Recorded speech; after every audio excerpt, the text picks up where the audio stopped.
It's a way of life that dates back more than 2,000 years. The dances and the songs tell the stories. The stories of Point Hope, an Inupiaq village of less than 700 residents, located 200 miles north of the Arctic Circle. A spit of land said to be the longest continuously inhabited area in North America. We've been right here, hunting, gathering, dancing, singing. For thousands of years, the history is here. For more than 2,500 years, several different settlements on the northwestern edge of Alaska have called this land home, taking advantage of its abundant resources. The seal, the beluga, the walrus. This is our way of living. This is the way we feed our communities. All are vital to the survival of the Inupiaq in a subsistence way of life. But the bowhead whale is among the most important. The whale is our identity as a people. It makes us who we are. Identity and a strong traditional and cultural presence in Alaska for centuries. They're our shelter, our clothing, our food, our spirituality as a people. Without the animals, we're nothing. A spirituality and identity that can be felt and seen just about everywhere. And despite the fact that most of the original village was lost. 97% of the village is out in the ocean. It's eroding. Strong winds and rough seas pummel the coast daily, claiming the Inupiaq's land. However, those same rough seas also provide for life here. It's a strong bond the community shares and celebrates with the whale. We celebrate the fact that it gives itself up to us so that we can continue the cycle. Despite the constant erosion, a few cultural sites remain, like the ceremonial feasting grounds where the residents of Point Hope come together for 3 days every June to celebrate. And there's their whale graveyard, where bowheads' jawbones line the horizon, the larger bones serving as headstones for whaling captains that have passed away. This is a whale, a sigalok, an ice cellar. Despite age-old traditions like these, the Inupiaq are also incredibly adaptive, as they rely on earthly provisions for nearly everything, including the permafrost underground.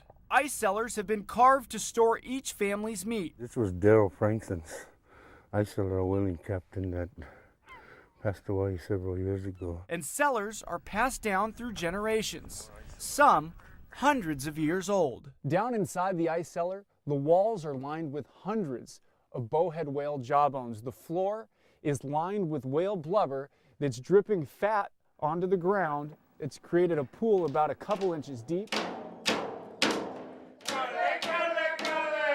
Family traditions, culture, experience, and community run deep. The one common denominator they share is the whale. Residents here say decades of commercial whaling during the 1800s drastically reduced the number of bowhead whales and nearly wiped out this community. The population dropped down to 126 from a population that used to be well over 4,000 people right here in Point Hope. But tough challenges are something the Inupiaq are used to. Life is a cycle in this deeply rooted native community, and learning to adapt to change is a necessity. There are only a few constants here: tradition, culture, and the whale.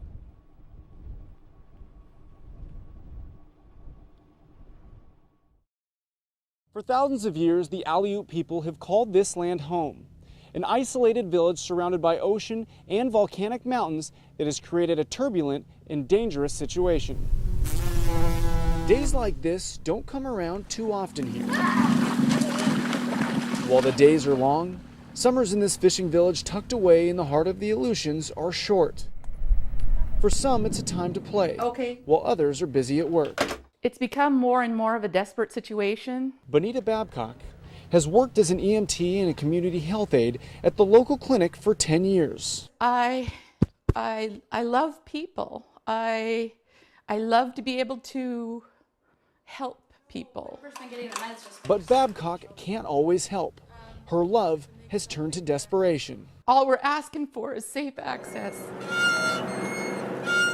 King Cove officials say over the past 30 years, at least 19 lives have been lost. 8 out of 10 times they can't make it in here. They point to the lack of an access road as the reason, pushing for a road that would connect King Cove, Cold Bay, and the only all-weather airport in the area. It's sickening that the only thing standing between my patient and getting them on a medevac to Anchorage is this little piece of connective road. Babcock says in the winter, winds can reach up to 100 miles per hour, creating whiteout conditions.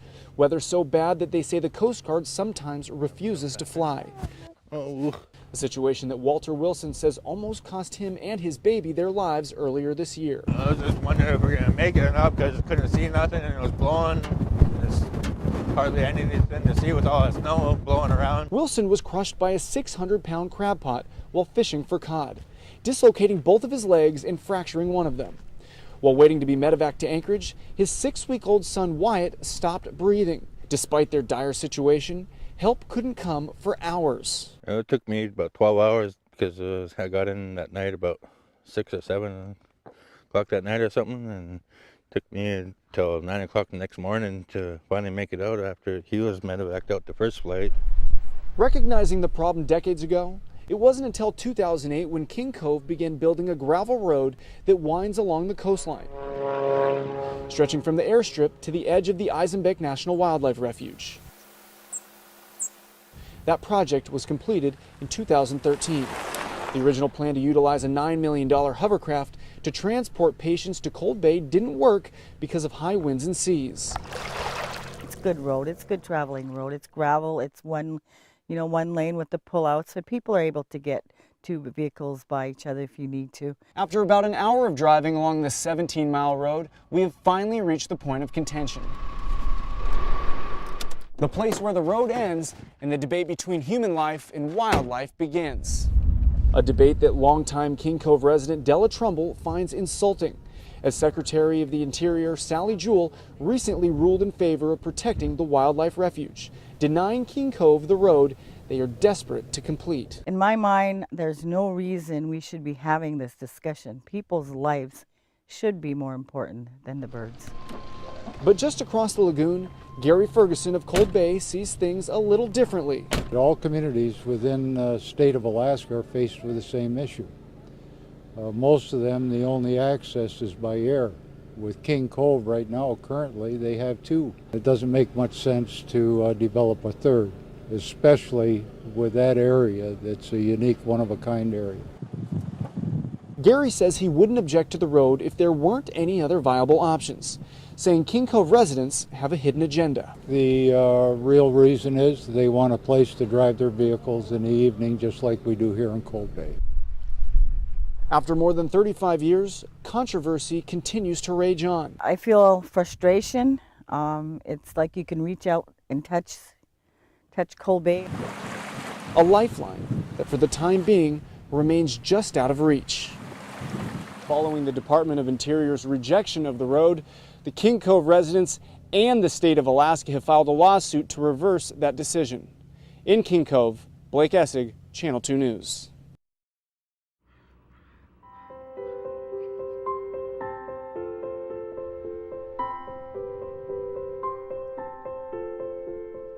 My mom and dad, my brother, my 2 boys, my sister, and her daughter. For more than 60 years, Three Saints Bay Orthodox Church has been a part of Walter Stanley's family and picturesque Old Harbor, Alaska, which is set against emerald waters and snow-capped mountains.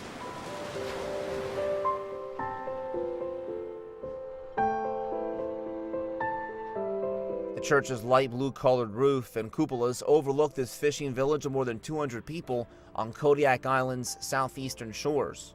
Built in 1952, the worship hall was just over a decade old when a devastating 1964 earthquake struck, and Stanley was only a child when a terrifying tsunami engulfed his entire town that fateful night. Some days like Russian Christmas coming up, standing room only in here. Walter Stanley couldn't tell us much about what some of the symbols inside the church mean, just that it's a place the lifelong Old Harbor resident has worshipped at since he was a child, a place where Alaska's Russian and Alutiiq cultures come together. Built in 1952, Stanley says the worship hall has changed very little since he was a child, even after the devastating quake of '64. It was like jets taking off when it first hurt the wave. Villagers knew trouble was brewing when the bay between Sitalitic Island and Old Harbor started to recede away from the town at first. They scrambled for cover on the hillside nearby. It measured at 33 feet. After the tsunami? Yeah, 33 feet. that's how much the tide come in. Our biggest tide used to be 9 foot or 10 foot. It's almost half the fleet. The tsunami claimed the life of only one Old Harbor resident that night, a miraculous reality given the amount of destruction it caused. Stanley won't say if he believes in divine intervention, but Three Saints Bay Orthodox Church was the only building left standing after the massive wave receded. Well, the water was all around the church. Next morning, the caretaker, there was 2 caretakers come in with them. There was a couple candles on the floor, but there was no water in there. A huge tsunami generated by the tremor. But what the tsunami didn't take away from Three Saints Bay back in 1964, time has. The church's priest left Old Harbor due to health issues. The congregation is now smaller. Stanley worries the church is facing a tidal wave of another sort, a younger, secular generation of residents. With the young age coming up, they don't go to church much, younger people. But the older people come to church. Now a church elder himself, Walter Stanley can't help but to reminisce this time of year. For Simon, Alaska, Adam Pinsker, Channel 2 News.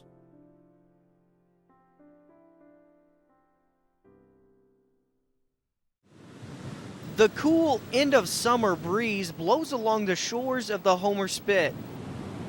Sunday marks the end of the tourist season in Homer. It's a time for residents to relax and enjoy a decade-long tradition. There is really no set answer for it. Every person that's here has a different reason for being here. It's Homer's 10th year of the community art project, The Burning Basket. A creation meant to strengthen neighborhood bonds, an experience that offers personal, reflective healing. Itself sort of represents the weaving of the landscape around us. The basket is made from natural materials gathered in Homer, but it also holds much more. I feel like I also, like them, am taking advantage of a very rare opportunity to come together with the community, to celebrate the creative process, to understand that this art is impermanent. I think heightens people's awareness. It makes them want to be here because they know the sculpture is not going to be here tomorrow. Mavis Mueller calls herself a migratory artist who brings this burning basket to many different communities across the country. This year's theme, Enjoy, could be seen all throughout the basket's art. That's mine right here. It's just in an envelope. Peter was born and raised in Homer, and he says he has always appreciated the remedial power of the burning basket. It's just an opportunity for you to just write out everything that's bothering you and then just pitch it into the fire and watch it all sort of disappear. This is Peter's first year to see his part of the basket burn away. A worry he hopes to eternally forget, but a moment he hopes to always remember.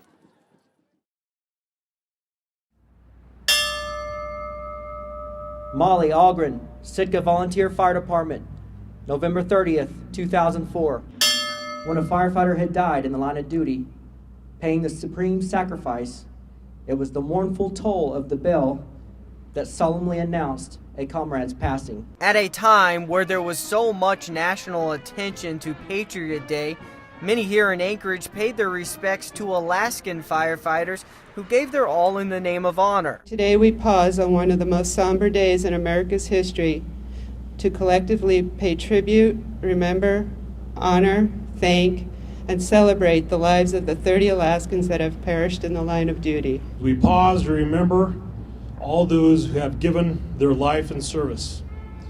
We pay honor to those today who gave the ultimate sacrifice. It was a memorial service that centered around Alaskans, but it was one that honored the fallen of 9/11 with a firefighter symbol of its own. But if you look behind me, there's two towers built out of ladders, and that's what 9/11 is all about. Many say 9/11 is about remembering those who paid the ultimate sacrifice.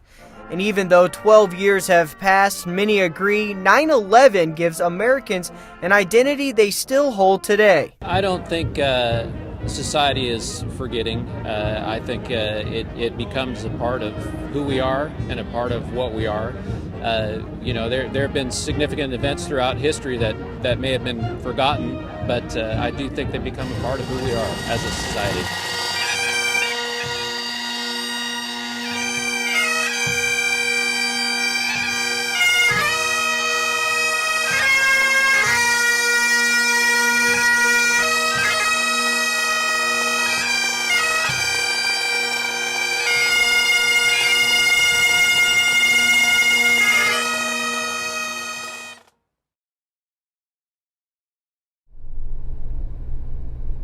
Not far from Larry Meyer's front door. Well, where the hell is, how come I don't understand. A view of what he hopes doesn't get too close. He watched the Funny River fire crest the ridge last night. Friends and neighbors like Buck Carroll have been streaming in to see what's happening with the fire. So yeah, it has gotten quite a bit closer even since I've been here this morning, and a lot closer since last night. They also do what they can to help. At least it'll stop the hot embers from starting anything. Larry and the others cleared trees when the fire started getting big. But I keep stalling around. I was told 4 years ago about that roof and those trees. And did I do anything? No. On this lot, this former fisherman collects wooden fishing boats and Swedish-style log cabins. But this ain't looking good. Larry doesn't have insurance. Before, he worried packing up his teak furniture from Thailand would damage it. And now, so I don't want to damage it, so it'll probably burn up in the house. You know, it's funny what you think of that you start worrying about when there's a fire. This property holds mementos of an adventurous life. Uses money and he travels to strange places, you know. He'll go out in the woods of Cambodia to see the temples and, you know, the back country. This adventure is one that Larry hopes he can soon put behind him. Larry, you're going to be all right. Well, maybe. No, I think you are. Come look at where the flames are now.